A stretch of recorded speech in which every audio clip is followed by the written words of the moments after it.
This very special program you're about to see was originally produced as a video for the medical community.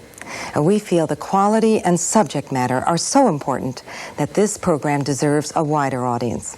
Anyone who comes into contact with a child could find their lives and the child's life changed by watching Is My Baby Okay?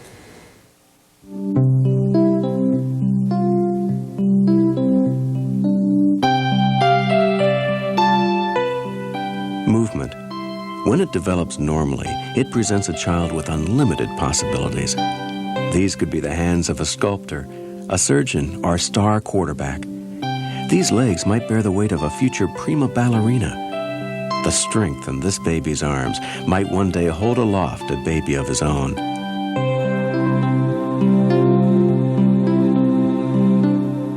Because of movement delays, not all children experience normal development. The challenge facing today's health professional is to identify at the earliest opportunity those infants exhibiting abnormal movement patterns. By doing so, we will have taken a major step toward ensuring that all children will experience a world full of possibilities. This process often begins with the parent's first question to their doctor. Is my baby okay? Parents often are the first to know that something is wrong. They may wonder why their baby is stiff, difficult to feed, or never smiles. Today, experts agree that when parents and health professionals work as partners, the early warning signs of movement delay can be detected, and treatment can begin as early as 3 to 6 months. How do you recognize early warning signs? We believe there are 2 simple and readily available tools that, used separately or together, will alert the health professional to possible motor skills problems: observation and concern. That is, the professional's own power of observation and the concern voiced by parents about their children's development. First, the parents. Ricky was around 3 months old. We were going to adoptive meetings with other adoptive parents with children Ricky's age, and that's when I first noticed that Ricky wasn't doing the two-handed manipulation that the other children were doing. I brought this to the attention of my pediatrician, and he said, let's just see what's going to happen. Don't worry about it. Let's see what happens next month. Let's see what happens the month after. At 5 months old, he said, wait till he's 6 months old, then we'll talk about it. If we don't see any improvement. 2 days after I brought him back from his visit with the pediatrician, he wasn't using his left hand. He was laying in his crib, swatting his toys with his right hand. I got so aggravated that I found the largest handkerchief I could find to tie his right arm down to force him to use his left arm. And then I said, before I even started doing this, and I've got the handkerchief over him, I said, you're losing your mind. And I called the pediatrician, and I said, get me to a neurologist, give me a name. I can't stand it anymore. Mrs. Carl's baby was eventually diagnosed as having cerebral palsy. Parents today are more knowledgeable about their infant stages of development and often carefully monitor their child's progress. So how important is it when a parent shows concern? Dr. Jack Bain. Most parents don't voice concern over their child's development unless they really have something that's concerning them about that development. So it's very important that the pediatrician be very attentive to what the parent is saying. Parents trust their health professional. If the professional fails to share the parent's immediate concern about a child's development, the parent might go home with a false sense of security about their child's condition. Of course, you take your child to your doctor and you voice your concerns, and what does a mother want to hear? She's fine, give her time. So she looked fine. 10 fingers, 10 toes. So I was, oh, great. The doctor says she's fine, so I go home and I'm happy. So at 6 months, we went to the pediatrician, and I again stated my concerns and said, I'm getting much more concerned because here this twin right in front of me is doing all these things. And I knew Patrick was motor advanced, but still, I also knew that we were starting to get delayed in some things. And he said, no, he really wasn't concerned at all, that, it would be something to watch, but he really wasn't concerned. What follows is a role-playing exercise that demonstrates the kinds of communication that can occur between a doctor and a parent. Notice whether the doctor listens to what the parent is saying and how the doctor attempts to satisfy this parent's concerns. Okay, let's roll Bobby over onto his stomach. Okay.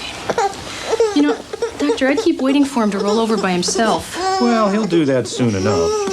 But my friend says her son is sitting up already, and he did not really answer the mother's concern. It would be more helpful if the doctor responded to her this way. You don't seem too convinced about my reassurances. There's something else you're concerned about? Well, he seems very moody. How do you mean? He cries a lot more than other babies I've seen. I don't know when it'll start or even if I can console him. And you know, I'm not the only one who finds him so challenging. Well, let's do this. Bring Bobby back in 3 weeks instead of the normal 3 months. And between now and then, I'd like you to keep a diary. Keep track of his moods, his movements, things that might concern you. And that'll help us with our evaluation. If it is decided that intervention is needed, the opportunity has been created for the child to receive therapy 2 months earlier than if the doctor had waited until the next well-baby visit. Sometimes a parent's concerns and a doctor's own observations warrant the doctor recommending more immediate action. You seem awfully concerned about Bobby's development. Well, you know, with my other kids, when they were Bobby's age, they seemed stronger, you know, more able to do things with their arms. His movements were a little stiff. Do you ever have any trouble when you're diapering him? Well, yes, quite often, now that you mention it. Well, I'm not sure any of this indicates a problem. But just to be on the safe side, why don't I refer you to a specialist? He could do a complete exam on Bobby. Great, I'd like that. If this child was developing abnormally, then by really listening to the parent, the health professional has created the opportunity to intercede before the child develops additional abnormal movement patterns. Mrs. Maganite, you remember, voiced her concern about her infant's development at 6 months. Listen to how her physician responded when she brought the child back at 9 months. Okay, when I took the boys in at 9 months, he turned to me and he said, "I blew it. I should have listened to you at 6 months." Many times, however, a parent can't recognize early warning signs of developmental problems and must rely on the expertise of the health professional. Well, Carolyn's my second child, and I really thought that she was developing faster than my first child. She was very erect. She held her head up much sooner than Steph and kinds of problems rather than something to be bragging about. In this case, it was my thinking that there was no problem. Our pediatrician never really said there's a big problem. It's just children grow out of low tone. But let's give them that edge and get them into therapy. He's an excellent pediatrician. I just don't think that he knew what to look for with Lindsay. And I think had he been able to notice those little telltale signs in order to diagnose something like this, that he would have immediately said, you know, Jill, I think something's not right, and we should look into it right away. Mrs. Levinson is right. Observation skills are critical in assessing atypical motor development. This is Dr. Elsbeth Kern, a pediatrician from Bern, Switzerland. Dr. Kern first realized the critical importance of early intervention over 35 years ago in order to provide atypically developing infants with the opportunity for the earliest possible intervention. She began to conduct an exam that relies on the observation of movement and postural alignment. Pediatricians around the world have benefited from her experience and training. We have learned we get much more information from observation. We are trained to do an active physical examination, performing certain procedures on the patient, such as listening to the heart, listening to the lungs, looking in the ears and the throat. And part of the value of Dr. Kern's assessment techniques is strengthening the importance of what we observe. The observation skills are much more important and reveal much more information than we were ever led to believe. The exam that follows is a condensed version of that used by Dr. Kern. The child's movements are observed as the child progresses through 8 standard positions: supine, sideline, prone, pull to sit, sitting, standing, horizontal suspension, and protective extension. In these positions, the health professional should look for variability in the movement of the baby, muscle tone, tightness or floppiness of muscles that would interfere with normal movement patterns, and the ability to move against gravity. In our exam, we will be comparing and contrasting the movement of 2 babies. Zachary, 6 months, is healthy and developing normally. All the movement highlighted in our exam is typical for the baby's age and is necessary for continued normal motor development. Michael, 6 months adjusted age, has been assessed as exhibiting atypical motor development and has been referred for therapy. First, in supine, notice that Zachary is able to maintain his head in midline while exhibiting anti-gravity movement of his arms and legs toward midline. Also, he is capable of pelvic lifting. However, Michael has difficulty maintaining his head in midline, with few anti-gravity movements of arms and legs. He's unable to lift his pelvis. Also note the fisting of his hands. When Zachary is presented an object, he maintains an anti-gravity position of the arms and legs while grasping for and playing with the object. He also continues to maintain his head in midline. Michael is incapable of grasping the object and continues to demonstrate asymmetrical positioning of the head and upper extremities. When tracking a moving object, Zachary is able to follow that object from side to side, 180 degrees across the midline. Michael can only partially track the object and has difficulty tracking beyond the midline. As Zachary rolls to prone, he continues to utilize anti-gravity arm and leg movement. This activates abdominal muscles to initiate the weight shift to rolling. As he passes through sideline, lateral head and trunk righting are needed to complete the movement. Michael's inability to perform anti-gravity arm and leg movements prohibits activation of abdominal muscles necessary to initiate weight shift for rolling. Also, the asymmetrical head position interferes with this movement. When movement is facilitated, Michael assists in rolling to sideline, and his head turn and midline orientation of the arms are seen. However, his inability to laterally flex head and trunk prevents completion of the roll, trapping his arm. Hand fisting continues. Zachary is able to maintain a sideline position while manipulating and playing with an object. This indicates balance between back extensors and abdominal muscles. While Michael is able to maintain a sideline position, there is increased extensor tone, particularly evident in neck hyperextension and retraction in the non-weight-bearing arm. In prone, Zachary demonstrates strong extension and abduction in the hips and lower extremities. This becomes the stabilizing base of support and allows head and trunk lifting, and the ability to move the arms forward to reach for and play with objects.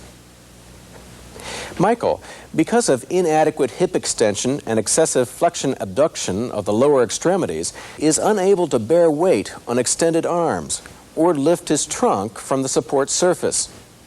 This frog leg position prevents side-to-side weight shifting necessary to develop forward reaching.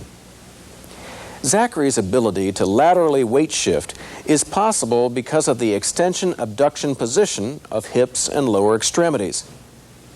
This allows for the lateral head and trunk righting and frees his non-weight-bearing arm for forward reaching. For Michael, the excessive flexion-abduction in the hips and lower extremities prevents a stable base of support, causing shifting of his weight forward. This inhibits head and trunk lifting and prohibits forward arm reach. When pulled to sit, Zachary starts with shoulder elevation to initiate movement.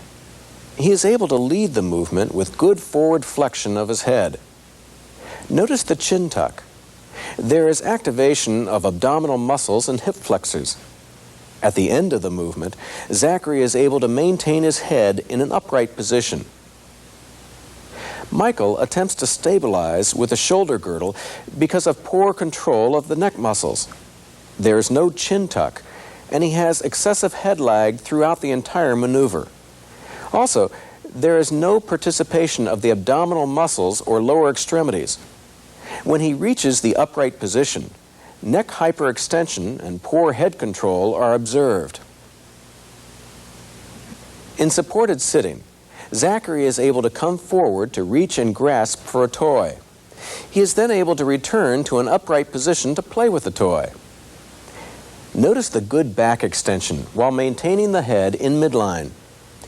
In order to prevent falling forward, Michael uses excessive neck and upper back extension, reinforced by scapular retraction. This excessive extension and asymmetrical arm position prevents forward reaching. Also, the strong extensor tone makes it impossible for him to maintain an upright sitting position as he attempts to re-right himself. His inability to maintain a sitting position indicates a lack of balanced abdominal and extensor muscle control in the trunk. When standing, Zachary maintains good head, trunk, and hip alignment. He is also able to bear weight on flat feet, and he demonstrates movement in his legs. Notice that he moves his arms freely in space while maintaining good back extension. Michael requires more trunk support to maintain an upright position and is unable to maintain his head in midline.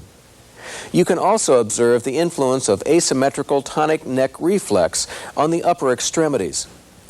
He is unable to bear weight on flat feet.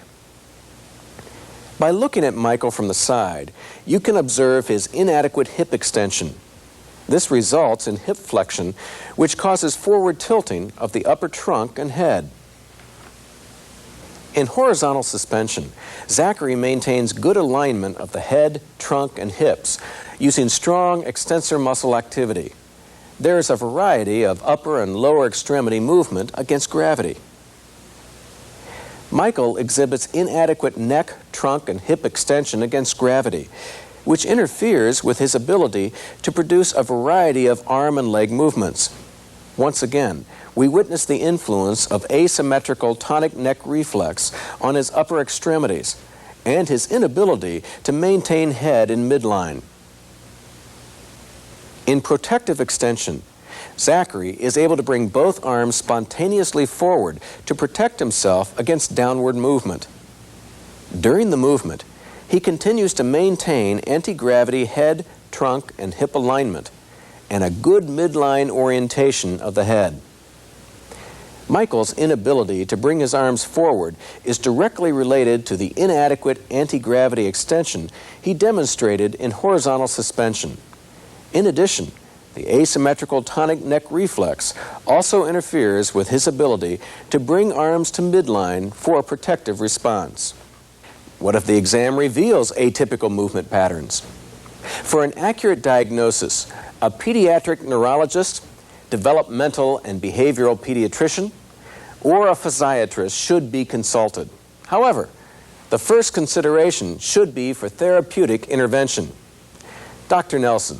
The basis for early referral, diagnosis, and intervention is to prevent a small problem from becoming a large one. And if we don't have that crucial component of diagnosis yet, but we have all the warning signs to indicate the need for referral and multidisciplinary assessment, and then we see some basis for therapeutic intervention, I think that in general the standard in the field is to proceed and hope that we can cause some improvement in the child sufficient to prevent the diagnosis from being applied. Well, I think it's extremely important to encourage physicians to establish a relationship with a physical therapist in which they can talk about how to get the treatment children need early while not unnecessarily worrying the parents during a time when the diagnosis may indeed be uncertain. The child child with cerebral palsy moves in patterns that gradually stiffen the muscles more and more. When the child is motivated to move, however, he is going to try to find a solution to this problem of a body that can't be controlled in the way that it should be. And that solution usually is to move in very limited ranges, to be safe, to not take chances that normal children do when they move. And his range becomes more restricted, his muscles become tight, and he doesn't have the opportunities to experience the variety of movement that actually is usually possible. Therapists set up a treatment environment that is a play-like environment that's fun for the child, which is motivating, which is extremely important, and give them supports in particular parts of their body where maybe they're having more trouble than another part that then lets them move more freely.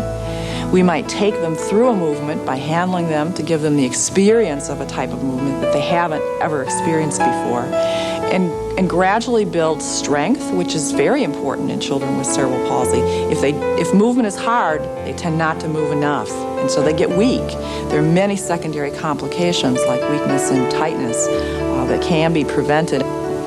We can't totally keep those muscles from getting tight, but with early therapy, we can definitely, I think, create a better alignment for sitting, for standing, for all kinds of movements that are very important for children.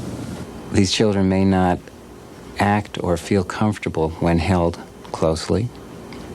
These children may be too comfortable and unresponsive or under-responsive when held and talked to by parents. These children may express difficulties in feeding, swallowing, sucking, spitting, that the typical child may not express to such degree. These children may not be as communicative, even early on, with regard to earliest cooing sounds that are made, eye contact that is shown to parents because they are simply uncomfortable.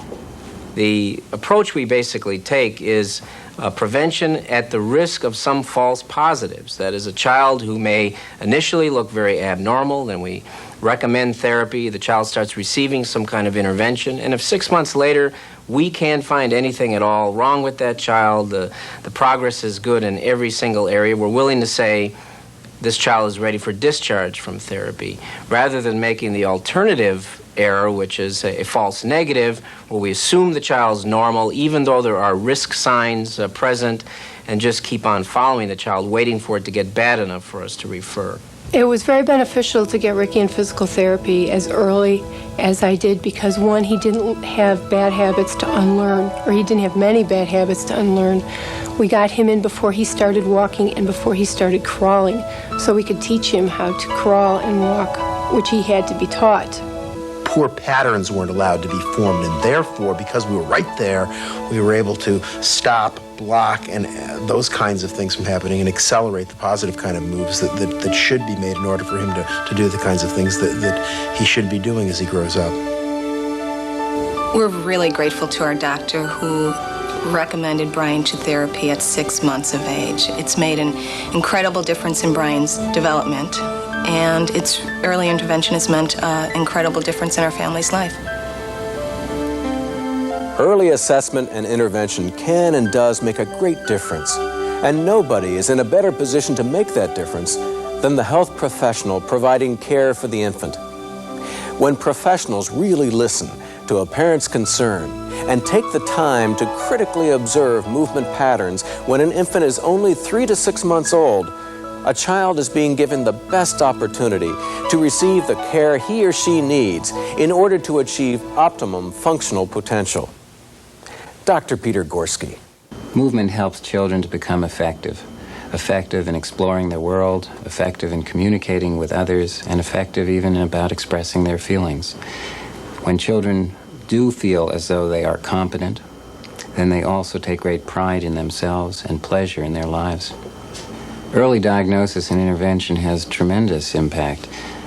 Children learn about themselves very early in life. They learn how competent they can expect to be, and they learn how people expect them to act, how much success they're expected to have. The earlier that a child experiences success in life, the more likely that child is to believe that success is within their ability.